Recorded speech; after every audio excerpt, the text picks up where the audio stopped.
ये देखो, फिर से शुरू हो गई। मैं तो परेशान हो गई हूँ इस लड़की से।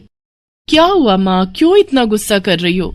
गुस्सा न करूं तो क्या करूं? हाँ, कब से आवाज लगा रही हूँ, लेकिन इन मैडम को एक बार में सुनाई कहाँ देता है।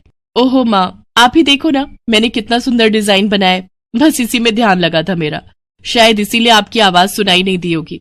अच्छा बताओ क्या काम है, मैं ये बाद में पूरा कर लूंगी। कुछ काम नहीं, खाने की थाली कब से लगा कर रखी है, अब महारानी को फुर्सत मिल गई हो तो चलकर खा लो। अच्छा खाना खाना है, अब आप शुरू करो, मैं बस 2 मिनट में आऊं। हाँ हाँ पता है तेरे 2 मिनट। इतना कहकर हिना की माँ सुमित्रा गुस्से में वहां से चली गई और फिर खाने की मेज पर। अरे क्या हो गया, इतने गुस्से में क्यों हो भाग्यवान? अब आप ही समझा लीजिए अपनी लाडली को, मेरी तो एक नहीं सुनती। हाँ तो क्या हो गया, तुम पे ही तो गई है। आपको मजाक सूझ रहा है? यहाँ मेरा दिमाग खराब हो रहा है, सारा दिन बस मेहंदी के डिजाइन बनाती रहती है और कोई काम ही नहीं है इसे। इसका मतलब वो सच में तुम पर ही गई है। तुम्हें भी तो मेहंदी लगाने का बड़ा शौक था ना इस उम्र में? हाँ, पर मैं घर का सारा कामकाज निपटाने के बाद ये सब करती थी। अरे ये तो खाना पीना भी छोड़कर बैठी है। सुमित्रा अपने पति सुरेश से हिना की शिकायतें कर ही रही थी कि तभी हिना वहां आ गई। क्या बनाया माँ? खुशबू तो बड़ी अच्छी आ रही है। मिल गई तुझे फुर्सत? हाँ माँ, देखो ना मेरा आज का डिजाइन, पापा देखिए ना कैसा है। सच में डिजाइन तो वाकई बढ़िया बनाया है लाडो। ये लाडो बोल बोल कर आपने ही इसका दिमाग खराब करके रखा है। मेरी जान को कितना काम है पता है, ती जा रही है, मगर ये लड़की मेरी बिल्कुल मदद नहीं करती। ओहो, आज सिर्फ खरी खोटी ही सुनाओगी या कुछ खाना भी मिलेगा भाग्यवान? सुरेश की बात सुनकर सुमित्रा की हंसी निकल गई और उसे हंसता देख सभी लोग हंसने लगे। हिना अपने माता पिता की अकेली संतान थी। हिना को बचपन से ही मेहंदी के नए नए डिजाइन बनाने का बड़ा शौक था। वो कागज पर रोज कुछ न कुछ नया बनाने की कोशिश करती और फिर उसे अपने या अपनी माँ के हाथों पर लगाती। हिना के कॉलेज की पढ़ाई भी अब पूरी हो गई थी, तो अब उसके लिए रिश्ते आने भी शुरू हो गए थे।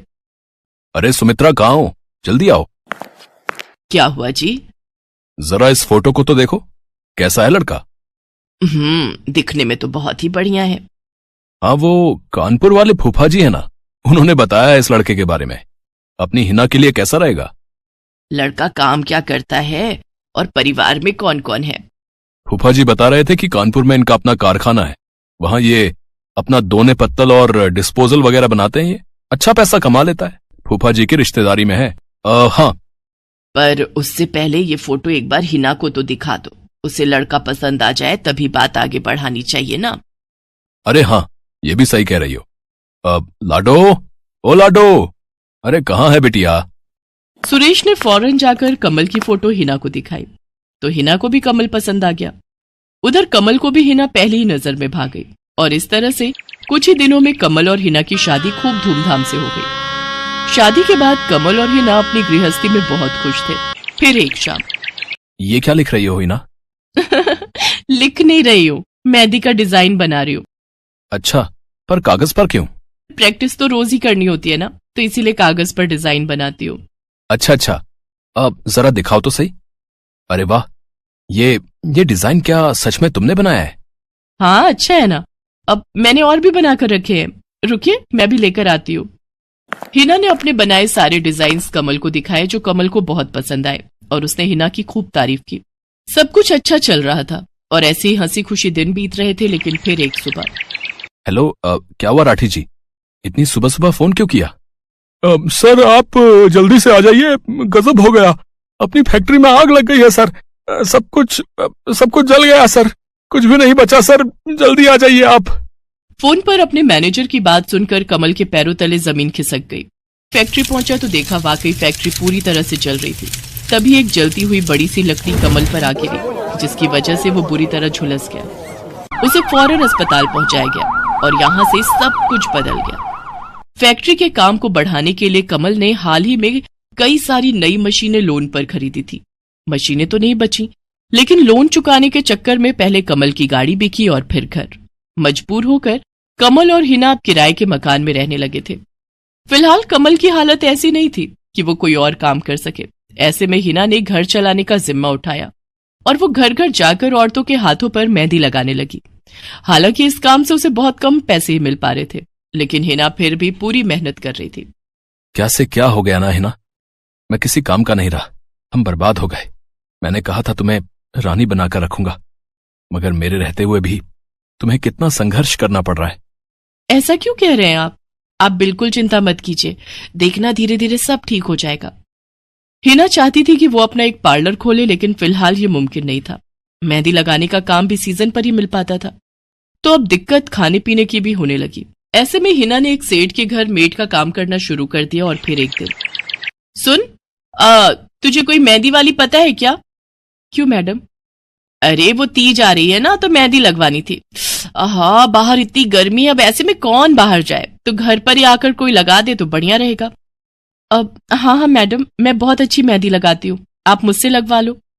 ना ना ना, अगर खराब कर दी तो? तीज की पार्टी है मेरे यहाँ, मेहंदी तो बढ़िया ही लगवानी है मुझे। मैडम आप बिल्कुल चिंता मत कीजिए, और रुकिए, मैं अभी आपको कागज पर मेहंदी का डिजाइन बनाकर दिखाती हूँ, फिर आगे आप ही तय करना। इतना कहकर हिना ने फौरन एक कागज लिया और कुछ ही देर में उस पर एक बहुत ही सुंदर मेहंदी का डिजाइन बना दिया। और फिर, अरे वाह, ये तो सच में बहुत सुंदर है, बिल्कुल नया और बहुत ही खूबसूरत डिजाइन है। अब तू ये डिजाइन मेरे हाथ पर भी सेम टू सेम लगा देगी ना? हाँ मैडम, आप मुझ पर विश्वास कीजिए, मैं बचपन से ये करती आई हूँ। उस दिन हिना ने पूरे मन से अपनी मालकिन के दोनों हाथों पर मेहंदी लगाई। हिना ने जो डिजाइन बनाया था वो एकदम नया था और सुंदर भी। फिर अगले दिन, नमस्ते साहब, वो आपको कुछ? हाँ, मैं तुम्हारा ही इंतजार कर रहा था। ये कल शिवानी के हाथों पर तुम ही ने मेहंदी लगाई थी ना?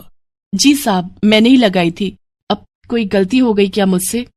नहीं नहीं, ऐसी कोई बात नहीं है, बस ये जानना था तुमसे कि मेहंदी का वो डिजाइन कहाँ से देखकर लगाया तुमने? कहीं से नहीं साहब, वो तो मैंने खुद से सोचा था, मैं कभी कहीं से देखकर डिजाइन नहीं बनाती। अच्छा, अगर ऐसा है तो जरा ये कागज और जरा इस पर एक मोर की थीम पर बेस्ड एक डिजाइन बनाकर दिखाओ, पर याद रहे डिजाइन बिल्कुल नया होना चाहिए। जी साहब, बस 2 मिनट दीजिए। हिना ने बस कुछ मिनटों के अंदर वो करके दिखा दिया, जिसे देखकर उसका मालिक साहिल मल्होत्रा हैरान रह गया।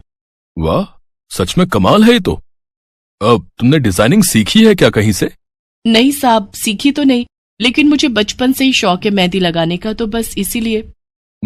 समझ गया। देखो हिना, तुम्हारा हुनर लाजवाब है और तुम्हें अपने इस हुनर को ऐसे बेकार नहीं जाने देना चाहिए। जी मतलब?